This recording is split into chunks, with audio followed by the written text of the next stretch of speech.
It's been over 100 years since sea otters lived on the Oregon coast, but there's a new effort to reintroduce them, and experts say it's not only viable, it could have a huge positive impact on our region's marine ecosystem. So today on CityCast Portland, we're talking with science journalist Aaron Ross about why we should all be excited for the return of the Oregon sea otter.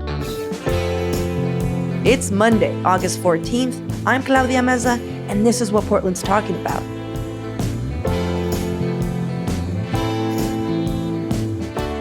Aaron, what are we going to be doing about these sea otters? Like, how are we getting rid of them? I heard that they completely took over downtown. Yeah, I don't really know what to do about them either, but, they've been pretty ravenous. They're known for, eating surfboards and just messing stuff up, so. I hope Julia updated you to our new framing. Portland's new enemy, the sea otter. Did you hear about the sea otter in Santa Cruz? The one that keeps knocking people off to surf? Yeah. Could you imagine that, but with, stand-up paddleboards on the Willamette? Yeah, exactly. Well, for those of us who aren't otterheads, can you just tell us a little bit about the sea otter? From the little I've gathered through the Oregon Zoo and their social media, all I know is that they masturbate and play basketball.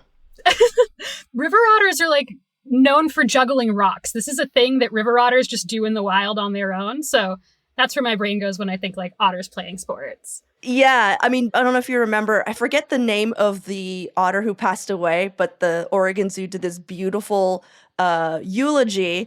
It says, Oregon Zoo otter known for slam dunking and self-pleasuring dies at age 20.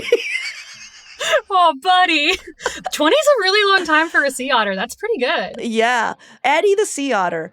And there's a bunch of videos, and it just says sea otter hoop dreams. And it's just him just dunking and dunking over and over again. And then, some other footage. Yeah, impressive for sure. Sea otters are kind of known for being horn dogs. That is a bit of a thing. And they're, I guess, people kind of know them as, these, very fluffy, precious animals. They, hold hands and float together on rafts, and they wrap their babies up in kelp, and they're literally the fluffiest animal on the planet, scientifically proven. That's not my own measure. If you were to make a little thick circle with your thumb and forefinger and you put that on your head, we have 850 hairs in that space. A beaver has 100,000 hairs per square inch in that same little circle. Wow. So that's already way fluffier than us. And then sea otters have 1 million hairs in that little inch. So literally the fluffiest animals on the planet. Aww. They're also pretty mean. They're pretty terrible. They're known for drowning baby harbor seals. So they're kind of this why do we want them back in our coast? This sounds awful, Aaron. But they're cute. And, we don't normally see them drown the harbor seals, so. What if we just distract them with a bunch of, those little basketball hoops that we usually have over trash cans? Yeah. And maybe they can aim their aggression towards that. Just dunking on each other. Punting the babies through the hoops. I'm sorry. That's a little dark. That's terrible. But they are, they're incredibly smart. They're related to weasels. And they're really important parts of the ecosystem, but because they're so fluffy, we almost killed all of them in the 1800s and early 1900s. For pelts and stuff? For pelts, yeah. At one point, there were only 2,000 sea otters left in the whole world, and this is a species that, they go from, Japan all the way around across the Arctic down to Baja California, and there were only about 2,000 left. Wow. Yeah. Things humans are good at. Yeah. Specifically one type of human. So what's going on with efforts to reintroduce sea otters to the Oregon coast? Sorry, Aaron. I'll let you recover from that one. It's fine. So this has been something that's been talked about for a really long time. The movement to bring them back was initially started by David Hatch, who's a member of the Siletz tribe, and he unfortunately passed away a few years ago. But he created this entire network of people lawyers and environmentalists and ecologists and members of different tribes working to bring the sea otters back to the Oregon coast, called the Alaka Alliance. And they managed to get Congress to issue a mandate demanding that U.S. Fish and Wildlife Services look into releasing otters. So this is a congressionally mandated thing. It's not locked in, but the balls are rolling, and it's coming from the very top. I heard that there was a big push to reintroduce the sea otter back in the 1970s, but it failed. Like, what makes it different this time around? Like starting in, I think, 1970 and 1971, they released 93 otters in Oregon and 59 in Washington. The ones in Oregon, right from the start, a bunch disappeared. And then they had like 17 recorded pups, but by 1981, there was only one left, and he died from disease. And they didn't really know what happened right away, but since then, we've tried to reintroduce otters in other areas. So like in 1969, sea otters were moved 50 miles to the north from where they already were because they were destroying the shellfish fishery. And they just went home. They just went 50 miles right back home. And then another time, they tried to move them to a place that was 200 miles away. And the otters just went home again. Like, they just have this really incredible homing instinct. And to think, like, you're an animal that usually in its life doesn't travel more than 20 miles from where they're born. And these otters are going, 200, 300 miles back to where they came from. So there's kind of this question of like, will the otters just go home again? Because we know they had enough food and we know they had a good habitat. But there's one really cool otter reintroduction program that it looks like we might be a part of if we do reintroduce otters here. And it's through the Monterey Bay Aquarium. And what they do is sea otters, like, raising a baby is a lot of work. And sea otters kind of live their lives on like the brink of starvation. They have to eat like 30% of their body weight a day, because the water's really cold and they don't have blubber. So they have to like have really high metabolisms to keep warm. And so sometimes they just abandon the pups, or like a male like separates the mom from the pups, or the female gets eaten by a shark. And so there's a lot of these orphan pups. And so what the Monterey Bay Aquarium has started doing is they take the otters, and usually captive reared animals can't be re-released. But what they do is they have like otter foster moms that live at the aquarium, and they give them these otter babies and they raise them. Aww. Yeah. And it turns out that these otters that are reared by these like foster aquarium otters do really well when they're re-released, and don't try to go home because their home's an aquarium. Right. I've heard about the Monterey Bay Aquarium from Finding Dory. It seems like a cool place. It is. And there's a really wonderful documentary called Saving Otter 503 that's about this program. And it's just like one of the most adorable things I've ever seen. You have like first the humans who tried to raise the otters, and then they tried like wearing these like big black contraptions to hide that they look like people. You mean otter costumes? Yeah. Tell me they were wearing otter costumes. Oh my God. Well, first they wore like nothing costumes. To try and just look not like people. And then they wore otter costumes, and now they just give them to these moms. I just love that didn't work, and I have a feeling that whoever suggested that knew it wasn't going to work. They just wanted to wear an otter costume. I mean, who wouldn't? All right, well, let's take a quick break here, and when we return, how bringing back sea otters would change the Oregon coast.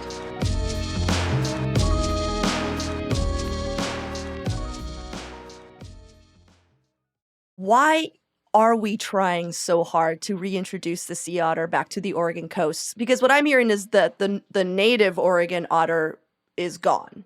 And so we're trying to create another habitat for any otters to come through and hang out and be in our coast. Like, what kind of impact is it going to have on our ecosystem? Yeah, so I think there's kind of three reasons to do it. We want to do it for the species, for the ecosystem, and for the planet. So for the species, Oregon used to have actually two subspecies of otters, the northern population from Alaska and the Southern California population. And Oregon was where they met and where they mixed and where genes moved between the populations. So right now you have these Southern California populations, and they're descended from maybe 30 otters. Like, there was just a little teeny population that they found initially, and all of them share all of these ancestors. So there's not a lot of genetic diversity. So there's hope that by like kind of mixing genes, we could maybe help the northern population of otters get a little bit better at living somewhere warm as the climate changes, and maybe help the southern otters get some more genes in. I love thinking of the southern otters as inbred. I don't know why. It's just kind of funny. Just start dueling banjos. Yeah, that's what I'm hearing now. I'm just like, California otters are just like, na na na na na na na na on the surfboard they stole. Well, how about the cost? Like, who's paying for all this? It would be the U.S. government, but it's like not very expensive. So they did an estimate, and this includes like the cost of like rearing otters, like all the habitat surveys, and even like oil spills and monitoring. And they're saying like $23 million to $46 million over the course of 13 years. So not a lot at all. And like the benefits that come back, I mean, there's also the ecosystem benefits, which might be really good for fisheries because otters are what's called a keystone species. So they kind of create the environment that they live in. By eating all of these sea urchins and eating all of these shellfish, they allow things like kelp forests to grow, which can help protect the coastline from erosion, which is really important with sea level rise, and provide really important habitat for like baby animals and just different species. And kelp forests are mostly gone without the otters. And then these kelp forests are also really good at storing carbon. So there's kind of this intangible economic benefit that you get from having a kelp forest because they grow faster than the rainforest does. We store more carbon in kelp forests and grass beds, the type of habitats that sea otters create, than are stored in the world's forests. Whoa. So, yeah, that's a big deal. Erin, I don't think a lot of people have heard. I mean, I've never heard this at all. But it makes sense because we have more ocean than we have land. Right. And these are things that, they can grow a foot a day. So if you think about like comparing that to, a Douglas fir tree that grows a foot a year, you're locking up a lot of carbon that way. So we do want these otters around is what I'm hearing. Yeah. Most people want them around, but yeah. Wait, who's anti-otter? Except for me in the intro. Who's anti-otter? It depends. Some people in fisheries are kind of concerned because, like we said before, like otters eat 30% of their body weight a day. So like that's a lot of clams. Like the Oregon Coast Aquarium spends more money feeding their sea otters than they used to spend feeding Keiko the whale. Wow. So they eat a lot of food. And there's also some concerns being raised by different tribal groups that are involved in subsistence fishing. Mostly those concerns have been voiced from tribes in Washington where the otters already are, and they're talking about the impacts that they've seen, like losing their Dungeness fishery, which is very local, as opposed to like here, the fishery's way offshore, you can move around, the otters don't go offshore. There it's like in the shallow water in the strait, and then same thing with the red urchin fishery. So some tribal groups have written in and expressed concerns. Others are really enthusiastic. Some fishermen are really concerned. Some fishermen are really enthusiastic. So it's kind of a mixed bag, but it seems mostly in favor. Yeah, I was going to ask about that because I was thinking about, I didn't know what they ate, and I was thinking about salmon specifically, and I know that we're already super low on salmon in our region here, and it's affecting everything, including whales and all that. Yeah. So I was like, well, we don't really need that, but they don't eat fish. Yeah, I was like, urchin, clams. Yeah. They're not eating oysters, are they? Are they eating my oysters? No, they oysters? do eat oysters, and that is a concern. Oh, I don't want them. Yeah, they're gone. Oyster fisheries. Oh, yeah. Yeah, I heard about the oysters. That CityCast Portland endorses oysters. Although some of the locations that they're looking at putting them in, like Yaquina Bay has a big oyster fishery, and the oyster fishermen there are pretty into otters coming in too because they can bring in a lot of tourist dollars. So like you might lose some oysters, but maybe you make a lot more sales at like your oyster shop. Yeah. So why do you think reintroducing otters on our coast should be important to Portlanders specifically? Like, why are we talking about this? I think there's something very charismatic and like kind of intangible about otters, like this benefit that we can't really get. Because like we've talked about climate change and like the ecosystem benefits. But U.S. Fish and Wildlife Service had these like, they said they were going to be town halls, but they weren't really town halls. They were more like, let's come talk about how cool otters are meetings up and down the coast. It really felt like a victory lap. And they had people do this activity where you just like thought of your favorite place on the coast, like a place that's special to you for some reason. And then they didn't ask you to think if it was good or bad, just like think about how otters being there would change it. And like, I got really emotional. Like a lot of people got kind of emotional just seeing something that was there for thousands and thousands and thousands of years and has been gone for 100 years come back. There's a lot of feelings in that. And I mean, we live in Portland because it's close to the sea and it's close to the mountains. And so even though we don't live there, like these are places that we care about a lot. Well, Erin, thank you so much for the reporting you're doing on this and for going to all those meetings for us. Because they sound fun. I read the 200-page report on otter feasibility. Yay. Well, I appreciate all the time that you've put into this, and I hope that you come back and tell us more cool stuff. I would love to. And now for your microdose of news. A record number of 6 inmates have died in Multnomah County jails in a 3-month period. Sheriff Nicole Morrissey O'Donnell announced 2 outside reviews to study jail policies and the county's own investigation into the deaths. And Governor Tina Kotek revoked 5 commutations that her predecessor, Governor Kate Brown, signed. Those include someone who was convicted of murder and left the state in violation of his parole agreement, as well as the man suspected of murdering 4 women in the Portland area. For even more local news and events, sign up for our daily newsletter, Hey Portland. We'll throw a link in the show notes.